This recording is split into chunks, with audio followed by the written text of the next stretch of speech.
Hi, everyone, and welcome. This is the Apostate Prophet. I want to talk about a certain Mohammed Hijab, a very well known Muslim apologist who has over 1 million subscribers on YouTube. Mohammed Hijab, who is apparently a pervert like his prophet Muhammad. It recently came out that he has been having a secret relationship with a woman aside from his married wife. This is the story of my marriage to Mohammed Hijab and how his actions that he claims are permissible by Allah have completely destroyed my life. And that he has been basically psychologically using and abusing her until he eventually dumped her. Told me I am not like your ex-husband. Whatever you see on social media, don't worry because I'm very good as a husband. Further to that, he was pushing the idea and reassuring me that I'm going to be very happy with him. Reassured me so many times and he's going to be taking care of everything. I am excited. I am happy. I'm gonna have kids. And I was ready to have children. All of a sudden, he stopped everything. He said, I think the best thing for me to do for you right now is that I wouldn't go ahead with this marriage. I was confused, especially after he opened up about his feelings. I tried to get explanations from him, but he didn't give me any reply. So we stopped contact. After like 8 months, he contacted me again. He apologized and said, I couldn't go ahead with the marriage last time because I had personal reasons. I am back. I am here now. Let's go ahead with this. I am ready. Don't worry. We're going to go ahead with this time. Let's just make things quick. And he was rushing up the process. He said, I am not ready. I'm not able to go and meet your dad in person for personal reasons. And I trusted him. He said, let's do this over Zoom. It's actually halal. And you just have to convince your dad. But he told me I'm not ready to show my face. I was confused. After he lied to her forever, made empty promises. One of the sickest things about this is that Mohammed Hijab actually made a video a short while ago where he made ridiculous claims, such as that Elon Musk or somebody on behalf of Elon Musk was actually threatening him. Recently, I have received a threat through someone who knows Elon Musk very well, who is in contact with Elon Musk, documented public contact with Elon Musk. And that threat was essentially a blackmail. Yes, you heard it right. I was blackmailed that if I do not stop attacking Elon Musk, that I will be framed for a crime I did not commit.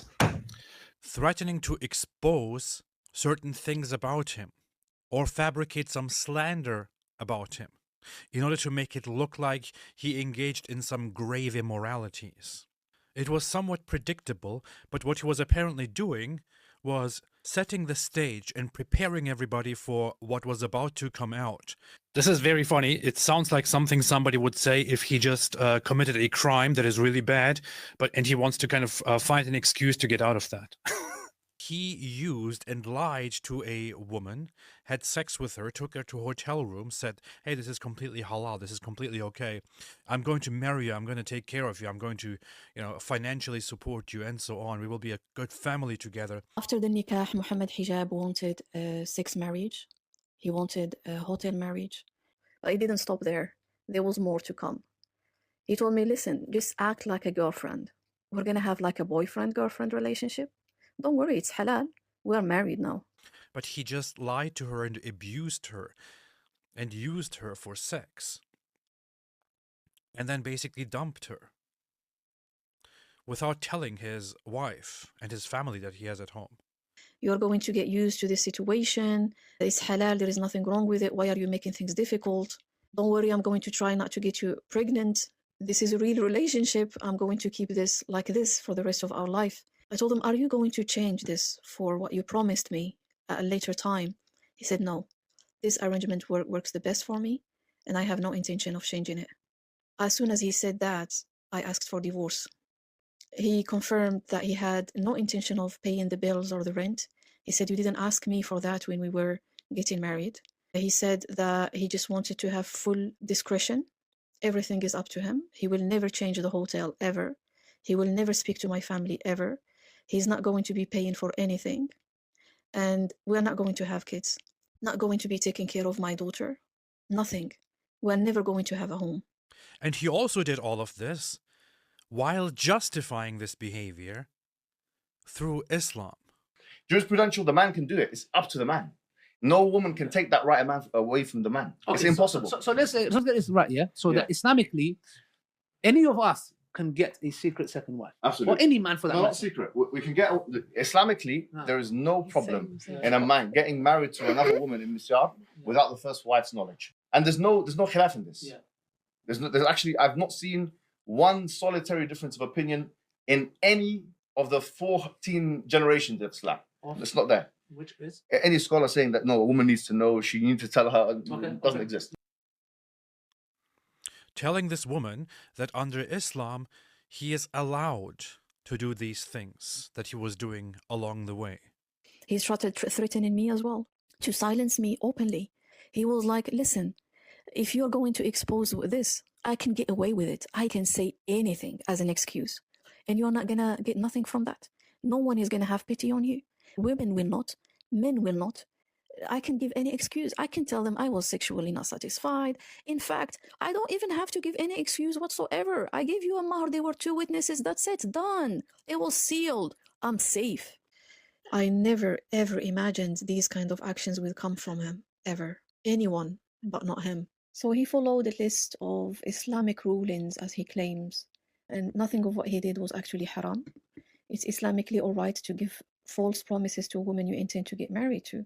You're Islamically not obliged to fulfill those promises. You are not obliged Islamically to speak to your in-laws. You don't even have to ask for their blessings after the nikah and congratulations. It's Islamically okay to live in a hotel. The husband can go to wherever he wants with his wife. He's not obliged to pay for anything. He's not obliged to provide because I didn't need provision. It's Islamically okay not to have kids. The Sahaba used to avoid having kids.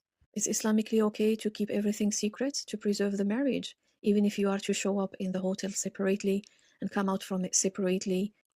Mohammed Hijab, we know that you're a very sick person. I personally know that you are a very sick person, a manipulator, a liar, a narcissist, which you also admitted to me. But if I were to send a message here or appeal to people here, I wouldn't be appealing to this bastard anyway, to this sick maniac. My appeal would rather be to the Muslims and to the Muslim scholars and others who stood with him and the apologists who are friends with him. Is this what your community is? Where is everybody calling out this bastard, this sick man? Is this how Islam represents itself? Is abusing women... I'm sorry, that was a dumb question. Of course, abusing women is normal under Islam. But is abusing women like this and lying to them, and even abusing fellow Muslims and justifying with Islam, is this okay? Is the Ummah going to take care of this? Or will this be swept under the rug? Like, wrongdoings by a fellow Muslim that we shouldn't exaggerate and shouldn't put out there into the public because it's bad for the image and we want to cover up a brother's sins and so on. Is that the way you're going to go? This is the problem. Mohammed Hijab acts like his prophet Mohammed, the pervert. He doesn't care about honesty. He doesn't care about integrity. He uses women. He's a pervert. He is quite sick, probably has mental problems, can hardly control himself, is a narcissist, because Islam doesn't make you a good person. Islam doesn't teach you to be a good person like that other good person that you take as an example. The example that you have is Muhammad, who was a pervert, a maniac, a rapist, a murderer, a pedophile, and so on. And in Islam, you're basically taught to follow these rules, this set of laws, and if you violate them, you will be punished by Allah. And if you keep them, then you will be rewarded by Allah. It is basically a very primitive way to train dumb animals. It's not a way to raise people who are good. This is the problem with Islam. These are the fruits right here. You destroyed my life. I had da'wah projects. I was working with 10 sisters. I was doing my da'wah work. I was taking care of myself. I was ready to get married to a real man, someone who's really going to be caring for me and my daughter. I wanted to have kids. I had ambition. I had emotions. I had love. I had trust. I had belief. You destroyed absolutely everything. You took away my health. You took away everything from me. What's wrong with you people, man? Shame on you. You people are sick. Shame on you, Mohammed Hijab. And all those who support somebody like this guy. You people.